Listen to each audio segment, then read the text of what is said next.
ठीक है। और क्या कहता है कि इनिशियल प्रेशर पी इनिशियल जो था डेट वाज 114 मिलीमीटर। तो इनिशियल प्रेशर जो अगर वो नहीं बता रहा तो सिर्फ किसका होगा, N2O5 का, रिएक्टेंट वही है। और इम्पॉर्टेंट बात जो शुरू होती है कि 25 मिनट्स के बाद वहाँ पर जो टोटल प्रेशर है डेट इज़ 133। ये तो अजीब बात हो गई, टाइम बीतने के साथ प्रेशर बढ़ता जा रहा, हाँ या नहीं? जबकि टाइम बीतने के साथ तो रिएक्टेंट्स कंज्यूम होते हैं। तो उसने पूछ लिया कि calculate the average rate of reaction, हमें निकालना क्या है, एवरेज रेट ऑफ रिएक्शन। और दो तरह से निकालना है, एक बार तो निकालना है एटमॉस्फेयर पर मिनट में, और दूसरी बार वो कह रहा है कि आपने निकालना है मोल पर लीटर पर सेकंड में।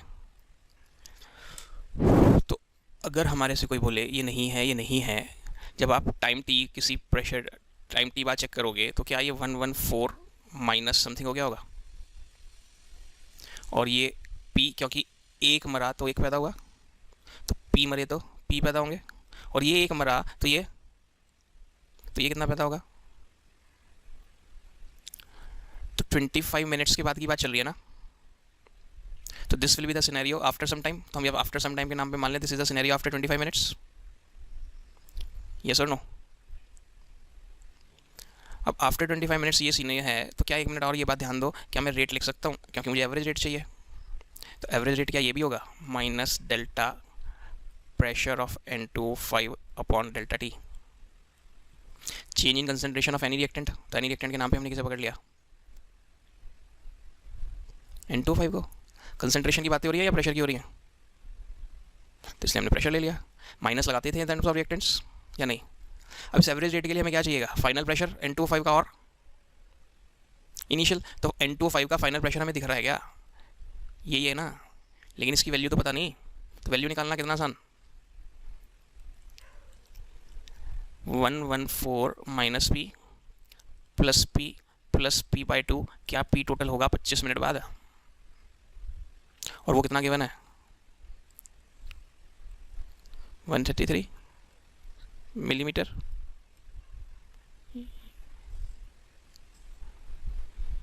अब सॉल्विंग दिस ये तो कट गया, पी की वैल्यू बोलो जल्दी से क्या आती है, हाँ जी 133 माइनस 114 कितना आएगा 19, और 19 टू द, बोलो हाँ या नहीं, आ रहा होगा या नहीं आ रहा होगा। अब it means pressure of N2O5 कब, जब 25 मिनट्स हो चुके कितना होगा 114 minus 38, because it is 114 minus P and value of P is 38, yes और नो। बोलो सर जिसको डाउट हो रिस्पॉन्स तो दो, जतिन जी के सिवा बाकी सबको आ रहा है। अब सब्ट्रैक्ट करके जल्दी बताओ क्या आता है,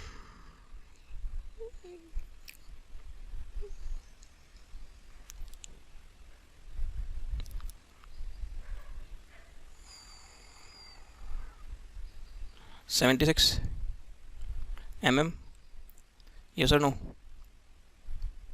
तो बताइए यहाँ क्या लिखूँ मैं, माइनस तो ये फॉर्मूले वाला, और इधर फाइनल प्रेशर कितना हो गया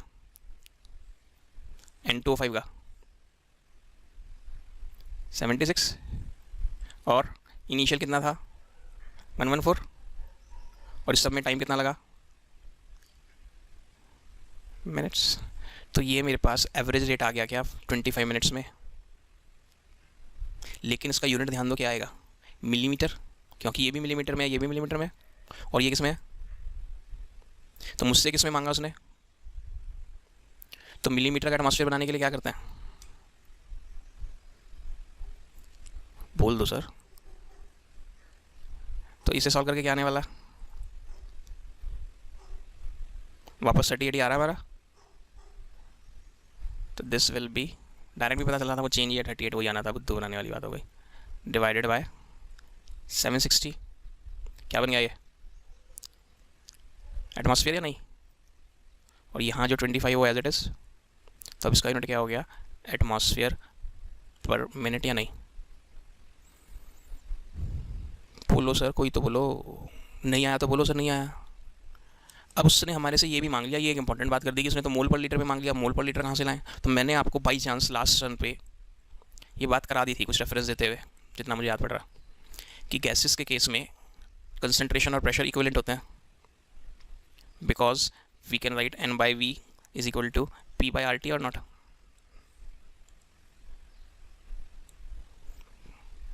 n by v can be written as p by RT। अब ये n by v तो हमें पता है या नहीं? नहीं, कहाँ पता, हमें p पता है क्या? r हमें पता ही होता, और क्वेश्चन में कहीं ना कहीं टेम्परेचर मेंशन होगा, मैंने जिक्र नहीं किया, मैं देखता हूँ दोबारा से क्वेश्चन में। क्वेश्चन में टेम्परेचर गिवन है 200 डिग्री सेल्सियस, तो बस मेरा काम बनता सा नज़र आ रहा है क्या? प्रेशर कितना है सर? चेंज इन प्रेशर वाला प्रेशर 38/760 एटमॉस्फेयर या नहीं? और आर कितना होता है एटमॉस्फेयर वाली टर्म्स में? 0.0821 लीटर एटमॉस्फेयर पर केल्विन पर मोल, याद आ रहा हो? आर इज इक्वल टू, एक मिनट जी,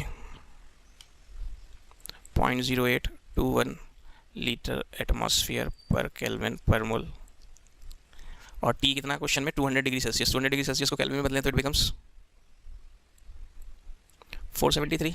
तो क्या ये कंसंट्रेशन हो गई? Change concentration. हमने प्रेशर कौन सा लिया? चेंज वाला प्रेशर लिया गया, तो ये कंसंट्रेशन भी कौन सी हो गई? चेंज वाली। बोलिए, लेकिन ये नीचे क्या मांग रहा है? तो हमारा तो टाइम है अभी, और वो किस में? मिनट्स में। तो अब हमारा काम बन गया क्या? एवरेज रेट मैं ओवरऑल लिखने पे आऊँ इन टर्म्स ऑफ कंसंट्रेशन, तो क्या मुझे ऐसे लिखना था? और न्यूमरेटर की वैल्यू क्या आ चुकी है? सॉल्व कर लेंगे आप घर बैठकर।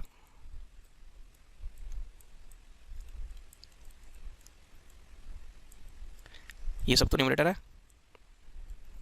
यूनिट क्या होना है इसका? n by v का यूनिट। n by यूनिट का क्या होता है? और delta T change in time 25 minutes, and 25 minutes can be written as this is in seconds. तो finally the rate will be in, बताइए आया क्या? बोलो भाई।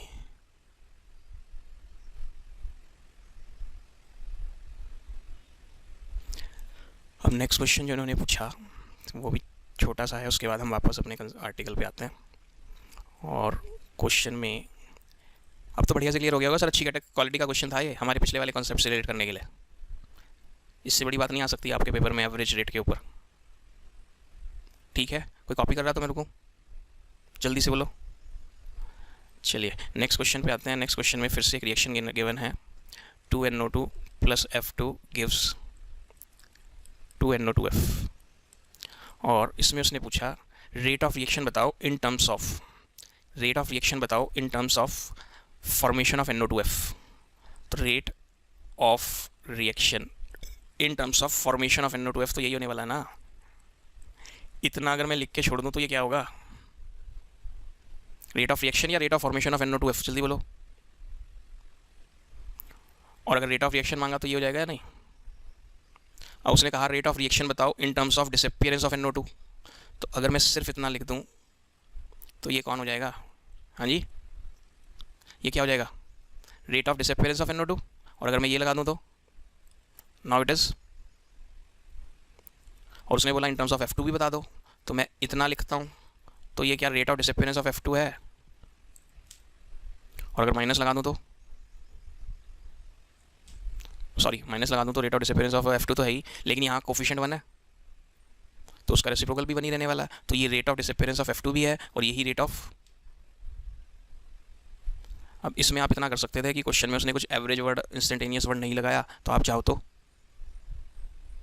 क्या बोलो सर, चाहो तो डेल्टा की जगह डी लगा सकते हो, क्योंकि उसने कुछ वर्ड यूज़ नहीं किया और बेटर वही है। मैंने आपसे कहा था जब मेंशन ना हो तो हम क्या यूज़ किया करेंगे, डी। अब लास्ट हमने जाते जाते ये इनिशियल रेट मेथड लिखा था, अगर आपको याद हो हेडिंग, और मैंने आपको ये क्वेश्चन लिखाया था और क्वेश्चन के नाम पर हमने कहा था कि हम ये क्वेश्चन कर रहे होंगे ये हमारी एनसीईआरटी में, अगर आपके पास बुक हो तो देख लेना घर जाके, फ़िलहाल ज़रूरत नहीं है, मैंने पूरा अरेंजमेंट यहाँ कर ही दिया।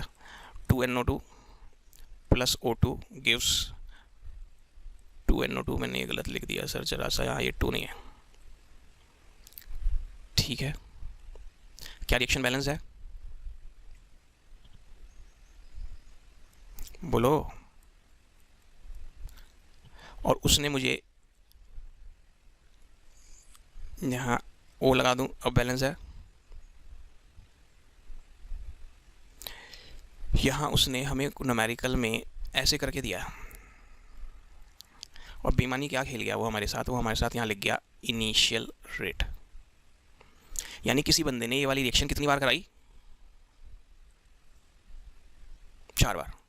एक बार उसने NO की कंसंट्रेशन ली 0.3 और O2 की भी ली 0.3, और अर्लीस्ट पॉसिबल जो रेट मेजर करते हैं उसे क्या कह सकते हैं आप,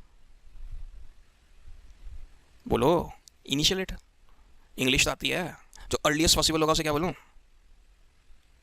इनिशियल या नहीं।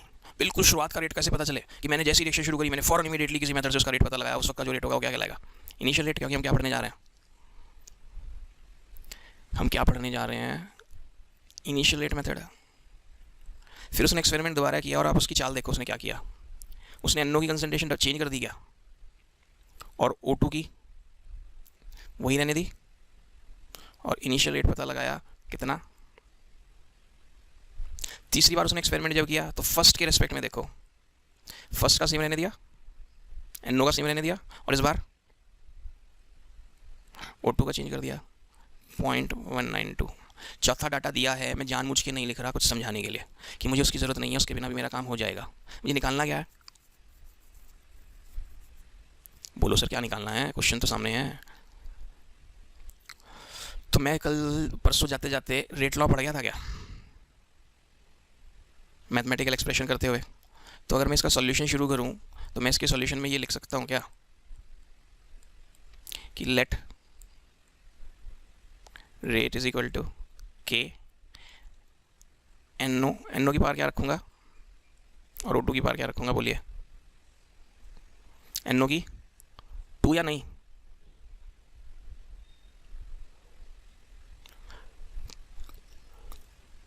पता नहीं, वो 2 हो भी सकती है और वो 2 नहीं भी हो सकती। तो मैंने क्या रख ली वैल्यूज़, बोलिए क्या रख ली वैल्यूज़, P एंड Q। और किसी तरह मैं इन P और Q की वैल्यू अगर पता लगा लेता हूं तो मेरा क्या पता चल गया होगा, ये कौन है, एज अ होल इक्वेशन को क्या कहते हैं, नहीं आ रहा क्या। इस इक्वेशन का क्या नाम था लास्ट लेक्चर में, rate law. When the rate of reaction is reported in terms of concentration of reactants on which it actually depends, and each concentration term is raised to the power which may or may actually depends, where each concentration term is raised to some power which may or may not be equal to its stoichiometric coefficient. Such expression is called rate law. तो अगर मुझे इस expression में P और Q की value मिल जाती है तो क्या मैं ये कह सकता हूँ कि मुझे रेट लॉ पता चल गया। तो कुल मिला के the target is to find out the value of P and Q। तो अगर मैं फर्स्ट वाला डाटा लिखूं तो क्या ये बन जाएगा 0.096 is equal to K. In place of NO it is 0.3 to the power P. In place of O2 it is 0.3 to the power Q. Next is 0.384 is equal to K. This is 0.6 to the power P, and this is 0.3 to the power Q, and the third one is 0.192 is equal to K. This is 0.3 to the power P, and this is 0.6 to the power Q. These are the three equations. If this is the rate law. और if हमारा confirm ही नहीं है अभी इसमें P और Q की value जब तक ना आ जाए। तो अब उसकी ट्रिक समझ गए होंगे जिन्हें मैथ्स आती है। उसने ये सेम रखी जिससे कि जब मैं इन इक्वेशंस को डिवाइड कर रहा हूँ ये दोनों टर्म्स के भी कैंसिल हो जाएगा, क्योंकि एक रिएक्शन के लिए के की वैल्यू फिक्स रहती थी। अगर आपने बढ़िया से लेक्चर सुना था, कब तक, जब तक उसका टेम्परेचर का क्वेश्चन में कोई जिक्र ही नहीं है। It means temperature is constant, yes और नो। तो इसलिए उसने जानबूझ के इनिशियल रेट मेथड की ये ट्रिक है कि आप एक कंसंट्रेशन की रिएक्टेंट अगर कांस्टेंट रखते हो और दूसरे की बदल देते हो तो इक्वेशन सॉल्व करनी बड़ी आसान हो जाएगी। तो लेकिन हमारे हाथ में तो कुछ नहीं है, जो उसने डाटा दे दिया हमें तो उसी से खेलना है। तो this will become 0.384 upon 0.096 is equal to, मैं थोड़ा सा डायरेक्ट लिख गया हूँ, क्या सही लिख गया हूँ? दिस इम्प्लाइज 4 आ रहा है क्या? And this will imply p is equal to 2। हमारा एक टारगेट अचीव हुआ, क्योंकि इस एक्सप्रेशन में p और q निकालना ही तो हमारा असली टारगेट है।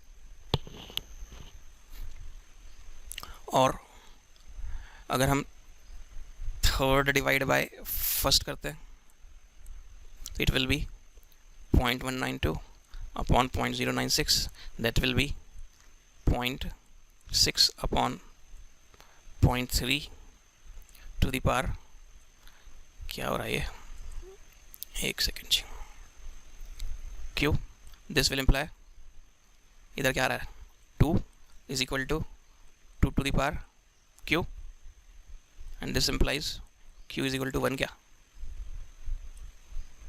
अब ये ध्यान देना, कई बार ऐसा कुछ आ रहा होगा 1 इज इक्वल टू सम हाथी घोड़ा की पावर q, तो उस केस में q क्या होगा? यहाँ q के नाम पे कुछ भी आ रहा, तो आप इसमें एक तो बहुत मार खाते हो, और एक कई बार q ना फ्रैक्शन में आ रहा होता, कई बार q फ्रैक्शन में आ रहा होता, तो उस केस में भी आप मार खा जाते हो कि q की वैल्यू पता नहीं क्या होने वाली है। ठीक है, तो रूट का कुछ चक्कर होगा, एक न्यूमेरिकल कर लोगे, घबराओ बिल्कुल नहीं, एक्सरसाइज करते हुए आ जाएगा वो। करोगे ना एक्सरसाइज तो बोलो। तब रेट लॉ क्या आ गया? Rate is equal to K N O to the power P की जगह लिख दूँ 2 और O two Q to the power रख दूँ 1, यस और नो। अब बात वो रह गई कि आपके पास वहाँ एक फोर्थ कॉलम था, उसमें भी कुछ लिखा था, वो तो आपने लिखा ही नहीं। तो मैं क्वेश्चन मेरे बराबर में रखा हुआ है, मैं उसमें से देख के लिख रहा हूँ। यहाँ पे लिखा हुआ है 0.6 एंड दिस इज गिवन 0.768। ठीक है क्या? तो अगर मैं चाहता तो इस फोर्थ से भी एक इक्वेशन बना सकता था, क्या बनती है वो जरा बताना। 0.768 is equal to K 0.6 to the power P and 0.6 to the power Q, तो उसको फोर्थ इक्वेशन क्या देता। और उस केस में मैथ्स लगाओ मेरे साथ, फोर्थ इक्वेशन को अगर मैं सेकंड से डिवाइड करता तो देखो पी वाली टर्म कैंसिल हो जाती है या नहीं, उड़ गए। जहां थोड़ा सा ज़्यादा दिमाग लगाने की बात आ जाए कुछ लोग उड़ जाते हैं, ये होती है नहीं। अभी मैं रब कर दूंगा इसको। तो 0.6 की पावर पी कैंसिल करने के लिए मैं इसको सेकंड से डिवाइड करूँ ना, सॉल्व करके मुझे क्यू की वैल्यू मिल जाएगी। फिर उससे अगली बार क्या करूँ, इस फोर्थ वाली इक्वेशन को थर्ड से डिवाइड करूँ, क्योंकि थर्ड से डिवाइड करते वक्त क्यू वाली कैंसिल हो जाएगी और मुझे पी मिल जाएगा। माने क्या? और मेरे साथ एक वो बहुत बढ़िया मजाक क्या करेगा एक्सरसाइज कराते वक्त, सिर्फ एक न्यूमेरिकल में वो ऐसा डालेगा कि कोई ये कंसंट्रेशन सेम ही नहीं होंगी और वो डिवाइड करके कट ही नहीं रही होंगी। तो अगर वो चीज़ भी आ जाए 1 मिनट के लिए, वो सिनेरियो भी क्रिएट हो जाए, कितने नॉन है इस इक्वेशन में? 3 के पी क्यू, हाँ या नहीं? और इक्वेशंस कितनी है? तो ये तो मैथ्स का बेसिक फंडा अप्लाई हो रहा है। क्या मैथ्स का बेसिक फंडा? जितने इक्वेशन होते हैं ना, तो अगर ये सेम नहीं भी होते, हमारी थोड़े एफर्ट्स ज़्यादा डालने पड़ते, लेकिन सॉल्व तो तब भी हो जाते पी क्यू और के, हाँ कि नहीं? तो वो हमारा मैथमेटिकल एस्पेक्ट आ जाएगा कि हमारी मैथमेटिक्स क्लास 10 तक की कैसी है। तो बाकी करेंगे जब एक्सरसाइज में क्वेश्चन आएगा। कैसा एक क्वेश्चन डाला उसने ऐसा जिसमें कट नहीं रहा, डायरेक्ट हो गया फर्स्ट पार्ट रेट लॉ। अब नेक्स्ट ऑर्डर क्या क्वेश्चन क्या था? Order with respect to NO भी बताओ, विद रिस्पेक्ट टू O2 भी बताओ, और तो बताइए order with respect to NO क्या है? 2, विद रिस्पेक्ट टू O2 क्या है? 1, और ओवरऑल क्या है? इससे तो आसान चीज़ दुनिया में कोई हो ही नहीं सकती। जो एनओ की पावर है उसे ऑर्डर ऑफ एनओ कहते हैं, क्यों कहते हैं मुझे भी नहीं पता। जो O2 की पावर है उसे ऑर्डर ऑफ O2 कहते हैं, और जितनी भी पावर्स हैं उन सबके सम को ओवरऑल ऑर्डर ऑफ रिएक्शन कहते हैं। सेकेंड पार्ट भी सॉल्व, बोलो सर। थर्ड पार्ट क्या था, किसी को याद आ रहा हो? फाइंड के। कितना आसान है। क्या मुझे ये पी और की वैल्यू मिल चुकी? तो मैं putting P and Q in first में रखूं, सेकंड में या थर्ड में? हाँ, तो किसी में भी रख दो, वो कोई रटने की बात ही नहीं है। तो 0.096 is equal to K, this is 0.3 to the power 2 and this is 0.3 to the power 1। क्या हम ये सॉल्व करके के नहीं निकाल पाएंगे? बोलो सर, पक्का ना? अब जो बात अटकती है वो अगला पार्ट क्या अटकता है? Rate of reaction when NO is equal to 2 and O2 is equal to 3 mole per litre. बोलिए, हो गया क्या क्वेश्चन? जल्दी से। इस क्वेश्चन में NO की जगह क्या लिखना है? 2 ही तो दिया था क्वेश्चन में। और O3 की जगह क्या लिखना? 3। और O2 की जगह 3। पार्ट्स बताइए। के हमने अभी अभी निकाला था क्या यहाँ पे? और रिएक्शन का के तो सेम ही रहेगा ना कब तक? क्या हम टेम्परेचर का कोई जिक्र कर रहे हैं? क्या हम टेम्परेचर चेंज भी नहीं कर रहे हैं पूरे क्वेश्चन में कहीं? नहीं तो के की वैल्यू ये वाली, NO की जगह 2 और O2 की जगह 3। क्या ये सॉल्व करके मेरा रेट आ जाएगा? बोलो हाँ या नहीं,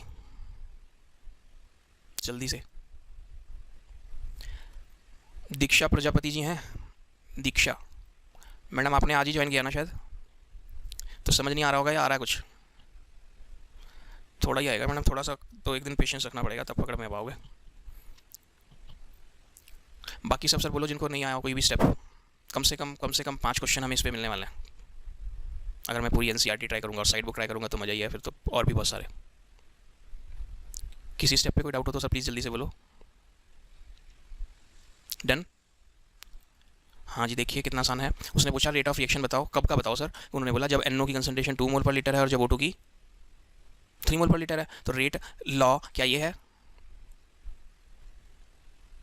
तो मुझे रेट पता लगाना है। कब का रेट पता लगाना है? जब NO की वैल्यू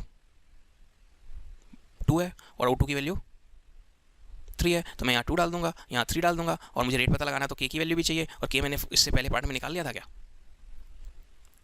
वो डाल दूंगा। और मैं क्वेश्चन में थोड़ा चेंज कर देता हूँ आपको एक बार को बात क्लियर करने के लिए। अचानक क्वेश्चन बोले मैं तो 0.2 हो गया हूँ, ये बोले मैं 0.3 हो गया हूँ, अब वाला रेट बताओ, तो मैं क्या करूँ?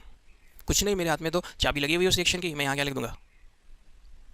2, यहाँ लिख दूंगा 0.3, के की वैल्यू वही रहेगी, बदल जाएगी। अब आपको रेट पता चल गया कब वाला? When NO is 0.2 and O2 is 0.3। तो हमारे से वो किसी भी कंसंट्रेशन पे निकलवा ले, जब हमें रेट पता चल चुका फिर तो कोई इशू ही नहीं बचता। ठीक है, और बोलो सर, किसी को कोई और डाउट है तो? No one? बढ़ जाए आगे। तो क्या हमने ये लाइन लिखी थी क्या पिछली बार कि बैलेंस रिएक्शन को देख के हमें रेट लॉ पता नहीं चल सकता? It can only be determined by performing experiment. अब इसने हमें पढ़ाने में गलती क्या कर दी इस क्वेश्चन को, कि इसने हमें गलती से ऐसा न्यूमेरिकल दे दिया कि इसमें जो कोफिशिएंट्स थे क्या फाइनली वही पावर बने रेट लॉ में। तो इसे देख रहा कि शायद जो कोफिशिएंट होते हैं वही पावर होती है। काश ये ऐसा न्यूमेरिकल डिजाइन कर देता जिसमें दोनों चीज़ें डिफरेंट आ रही होती, तो हम जरा और बढ़िया से कह पाते ना कि देखो जैसे इस रिएक्शन में हुआ ऐसे और कहीं भी हो सकता। लेकिन हमने बोला कि बाई चांस इसमें आ रहा है, किसी और क्वेश्चन में और बदल भी जाएगा जो हम क्वेश्चन कर रहे होंगे कल परसों में, फिर तो पक्का हो जाएगा। तो क्या ये जो इसके कोफिशिएंट्स हैं यही पक्के से पावर होंगी या नहीं होंगी, हमें तभी पता चल जाएगा जब हम एक्सपेरिमेंट कर सके मिनिमम 3 बार।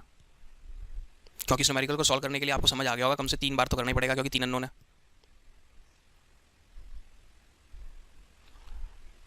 तो इसका मतलब हम चाहें तो जल्दी से लिखना चाहो आप लिख लो, rate law can not be determined by merely looking at balanced chemical equation.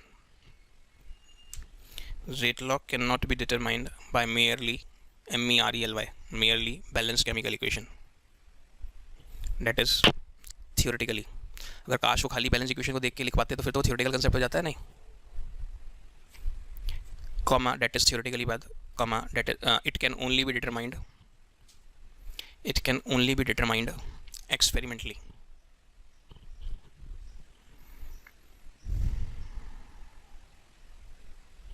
Done?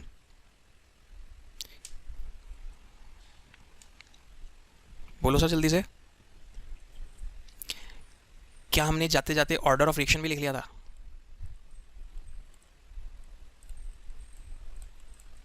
बोलो, किसको कहा था? किसी के घर टीवी टाइप का कुछ चल रहा है ऐसा, जरा वो अपना माइक बंद कर दो. Some of parts to which concentration terms are raised in rate law expression या नहीं. बोलो तो अभी हमने कर लिया न्यूमेरिकल में या नहीं. तो इंपॉर्टेंट क्या है, हमने दोबारा क्यों लिखा. इट कैन बी 0 और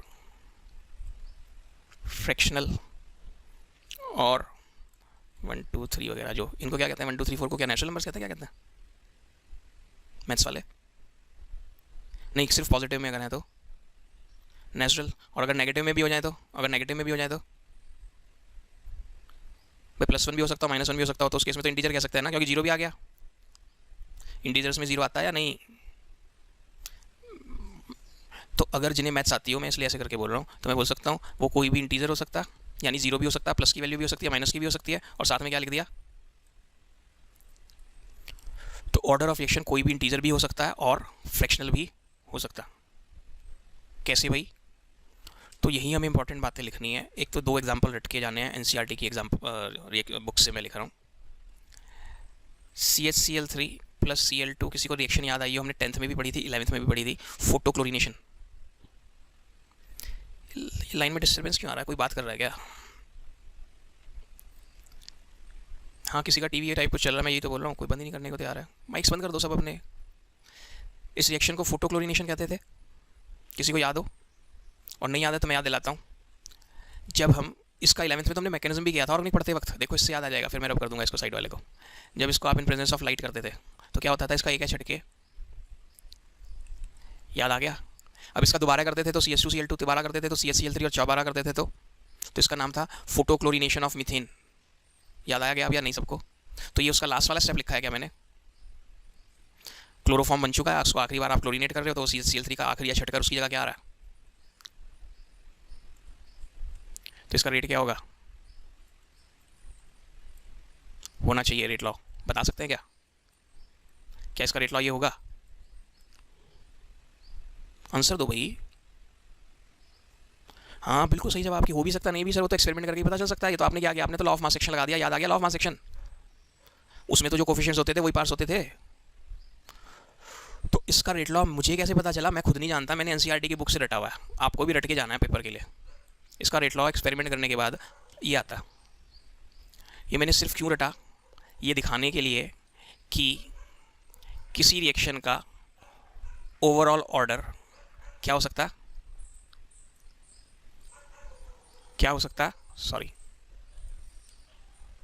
फ्रैक्शनल भी हो सकता है. तो आप क्योंकि थ्योरी का पेपर देने जा रहे हो, तो वो इतनी थकी हुई बात आपसे कर सकता है. एक ऐसी रिएक्शन का एग्जांपल दे दो और उसका रेट लॉ भी दे दो जिसका ऑर्डर फ्रैक्शनल हो. तो मुझे इसको क्रैम करके रखना.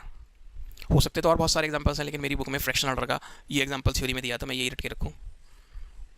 ये मजबूरी है मेरी थ्योरी के पेपर के पॉइंट ऑफ व्यू से. बोलो. और ये अब हमें समझ आ गया. अरे यही तो पढ़ाया सर, कि जब इस तरह का एक्सपेरिमेंट किया गया होगा, कितनी बार, कम से कम 3 बार, तो फिर इस तरह से इक्वेशनें बना के जब ड्राइव किया होगा तो इस Cl2 की पावर क्या आ रही होगी, हाफ.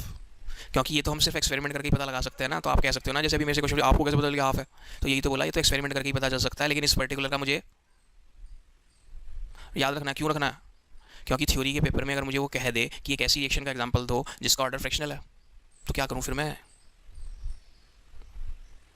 रटा होगा तभी कर पाऊंगा ना सर.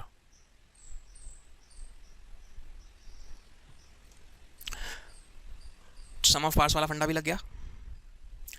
और एक इसमें एग्जांपल और बढ़िया वाला क्या करने जा रहे हैं, जिसको हम डीपली डिस्कस भी करेंगे कल परसों के लेक्चर में. ये रिएक्शन को सब जानते हो आप,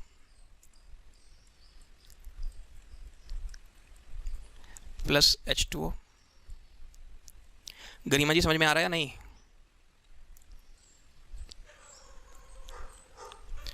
आपकी भी लेट ज्वाइनिंग हुई थी ना, इसलिए इस लेसन को तो शुरू से पढ़ रहे हो. अब इस रिएक्शन को क्या हमने 10th क्लास में पढ़ा था, हाइड्रोलिसिस ऑफ एस्टर. खूब बढ़िया से याद आया होगा, 10th की कम से कम इतना नाम लेते तो याद आई जाती है 10th की बातें, क्योंकि वहाँ 5-10 तो बातें ही थी सिर्फ। तो इसका रेट लॉ क्या होना चाहिए था, क्या ये होना चाहिए था?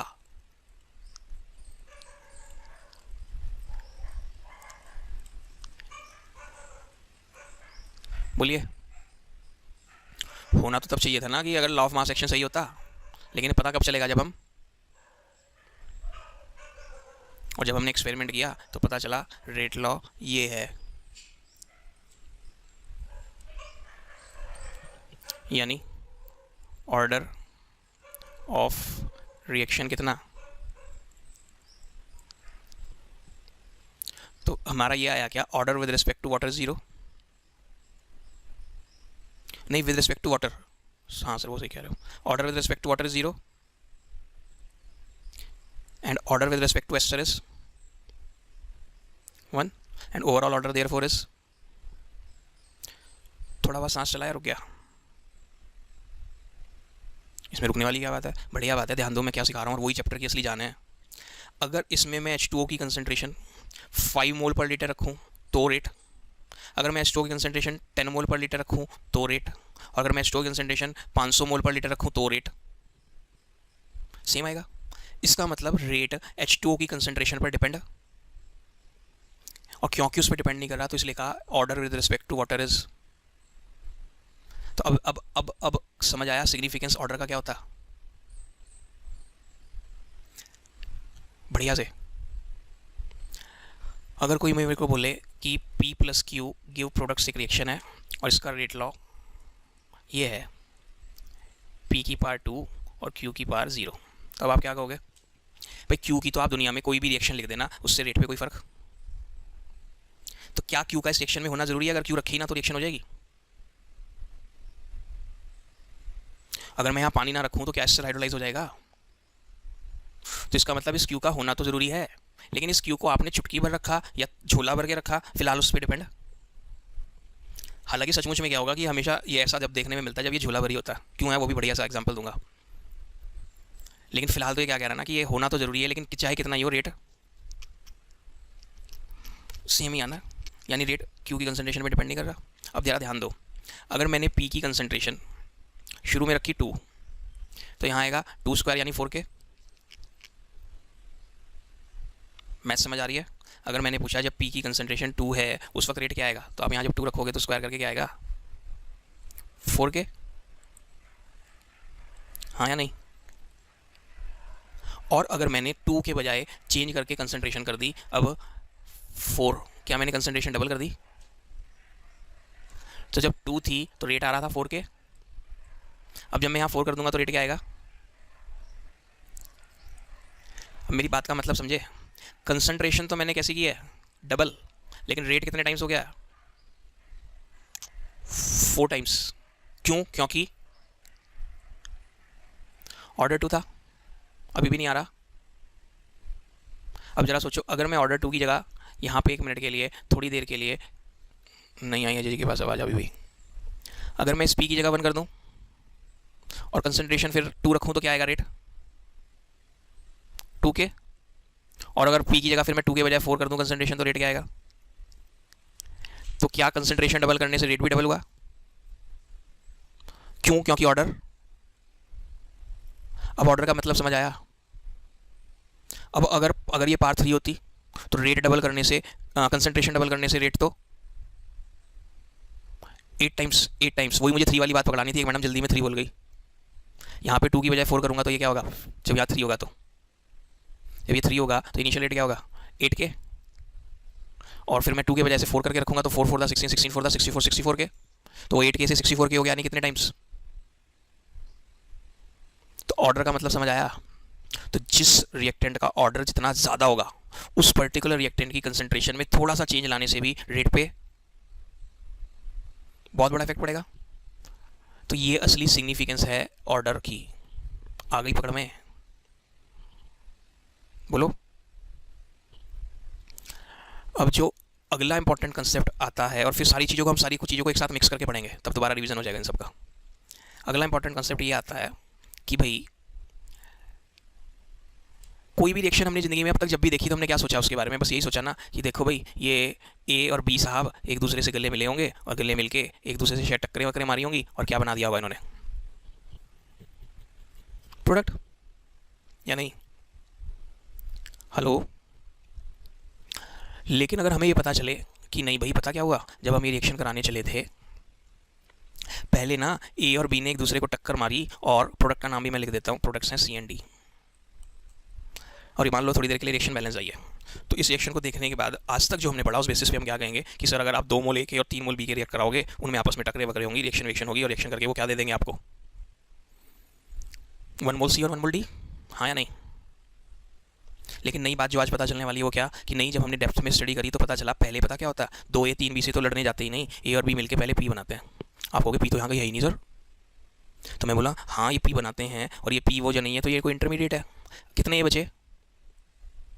एक तो मर चुका था, तो बचा हुआ एक ए इस पी से मिलके कहता है अगर सर यहाँ ये पी और क्यू कुछ बन गए, और जब पी और क्यू बन गए तो हमने उनसे पूछा भाई ये क्या बीमारी है, तो क्या गए कि जी ये तो कोई कौन है, कोई इंटरमीडिएट्स हैं भाई ये तो अब हमने पूछा इंसाफ से कि प्रोडक्ट्स कब बनेंगे, कैसे बनेंगे, तो उनका जवाब था कि ये जो पी था बना था ये तो ख़त्म हो गया है, जिंदा है। क्यों, कैसे ख़त्म नहीं हो गया, ये तो ख़त्म हो गया, मर गया, ये वाला पी जितना बना था ये कहाँ यूज़ हो गया, बोलो। सेकेंड रिएक्शन के क्यों बनने में अब बी बच रहे हैं क्या, कितने बी बच रहे हैं? तो अब मैं चाहूँ तो एक बी ले लूँ, चलो एक बी सी समझ लेते हैं, बात ज़्यादा बढ़िया आई। बी बोला एक इस क्यू को पकड़ के चल हम दोनों मिलके ना आर बनाते हैं।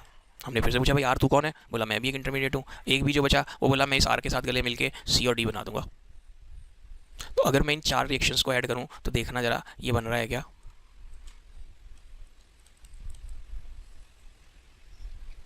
तो हमने इससे पूछा तू कौन है, तो वो ये कह सकता है क्या मैं इस रिएक्शन की हॉरोस्कोप हूँ, जन्मपत्री हूँ, कि इस रिएक्शन की शुरुआत ऐसे होगी और इसका अंत ऐसे होगा, ओवरऑल लोगों को ये दिखाई देगा।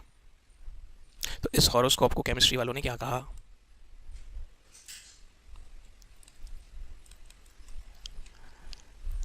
बोलो समझे क्या? मैं भी लिखाऊंगा सारे स्टेटमेंट्स, फिलहाल समझो। तो अगर रिएक्शन किन स्टेप्स के थ्रू हो रही है, अगर मैं वो सारे एक्सप्लेन कर दूं, अजय जी आवाज़ आ गई? अगर मैं ये सारे स्टेप्स लिख दूं तो मैं क्या बोलूं कि मैंने रिएक्शन का क्या बता दिया, मैकेनिज्म।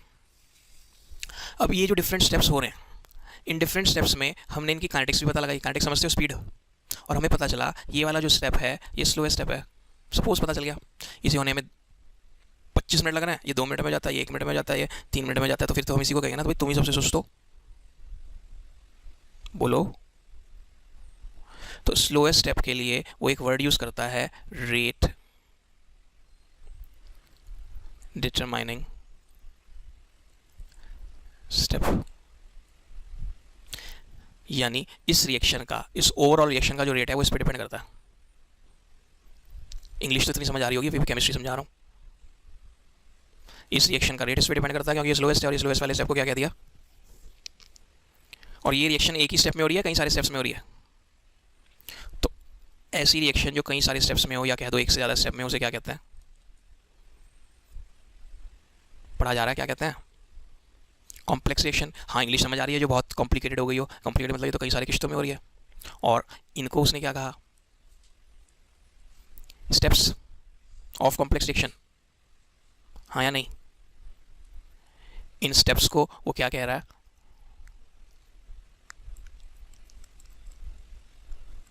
Elementary steps. क्या कह रहा है,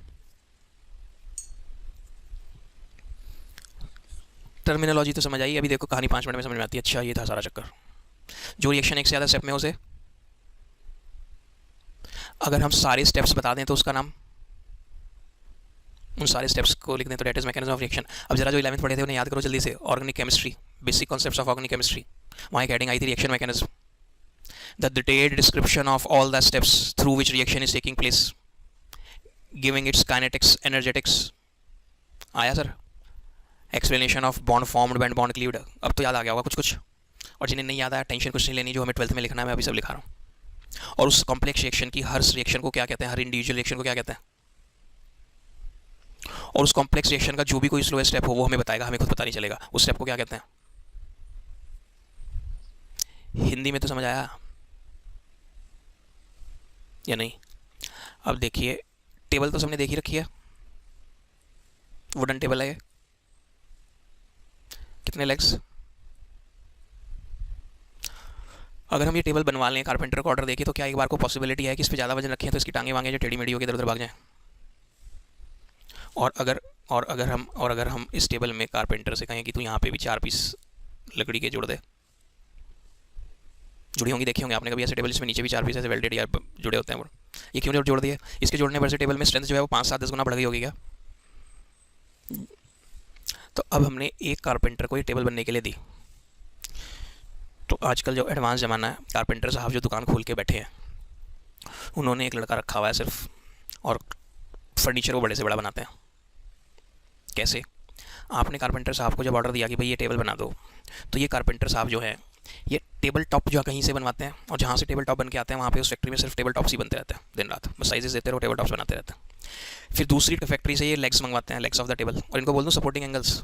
एक मिनट के लिए, कौन सा कलर की, ब्लू कलर की लाइनों को, तो वो 3 जगह से मंगवाता है। एक जगह से क्या बनवाता है, टेबल टॉप, एक जगह से उसके 4 लेग्स, और एक जगह से उसके 4 सपोर्टिंग एंगल्स। अब इसको बंदे को, जो कारपेंटर है, उसे पता टेबल टॉप आने में लगेंगे 6 दिन, 4 लेग्स बन के आने में लगेंगे 4 दिन, और सपोर्टिंग एंगल्स तो अभी 1 दिन में ही बन के आ जाएंगे। अब आप बताओ, वो कारपेंटर आपको मिनिमम कितने दिन बाद टेबल देने का वादा करेगा? 6 डेज कह दूँ, सही वाले 7 वालों ने भी दिमाग सही लगाया था, लेकिन 6 डे मान लीजिए हमारे पास सुबह को आ जाता है, तो जैसे उसके पास ये सामान आएगा 6 डे, वो अपने वाले जो लड़का है उसे कहेगा इन्हें जोड़ने में चल जल्दी से 8-10 किले मारो ऊपर नीचे जहाँ भी मारनी है, और साहब को आज ऑर्डर देना। तो ये तो मानोगे ना, मिनिमम 6 डेज तो लेगा ही लेगा, मिनिमम। तो क्या ये टेबल टॉप का बनना स्लोएस्ट स्टेप है इन द प्रिपरेशन ऑफ या मैन्युफैक्चरिंग ऑफ, जो भी वर्ड लगता हो, दिस टेबल? तो उस कारपेंटर ने क्यों मुझे कहा कि साहब 6 दिन बाद आके टेबल लेना? क्योंकि वो टेबल स्टेप्स में तैयार हो रही है, और उसका जो स्लोएस्ट स्टेप है वो